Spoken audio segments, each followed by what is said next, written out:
kaisdaan! This vlog naman mga kaisdaan, nandito naman tayo sa Magkikikbis. At sino naman dyan ang walang ulam ngayong hapon ng Huwebes? Mga kaisdaan, ayan ang ating mga kasama dito sa Magkikikbis. Si Ate Bingkay at si Ate Bingkay at si Stephen, si Marlon at si Ate Catherine ang nandun sa dulo naman mga kaisda. This vlog naman mga kaisda! Kaya naman bili na kayo diyan at pumunta na kayo dito sa Magkikikbis ngayong araw ng Huwebes. Siya, sisilipin natin ang ating mga isda ngayon. Kaya naman, umalis ka diyan. So, ito na ang ating balubalo. Mga kaisda, mga balubalo diyan. Ang ating balo na matungis ang uso mga kaisda. 150 ang kilo ng ating balo. O, di ba, fresh na fresh? Fresh ang isda pero ang gabaligay lubok mga kaisda. At mayroon naman tayong dalagang bukid sa mga mahilig dyan. Magdalaga-dalagang bukid. Mayroon tayong dalagang bukid dyan mga kaisda. At mayroon naman tayong hasa-hasa na kinayat mga kaisda. Yan ang ating hasa-hasa.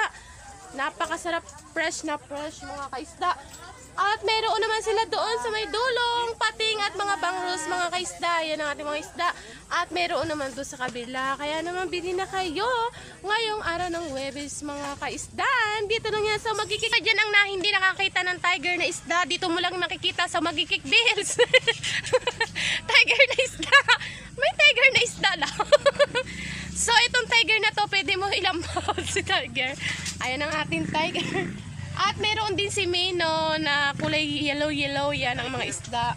So, may danggit din. Yan ang mga danggit. Alatan. Ayan ang mga alatan. So, may mga pakan din sa Ate Bingkay. May badanlog man. May badanlog. Tilapia. So, muong ano din ang murmur na isda. Oh.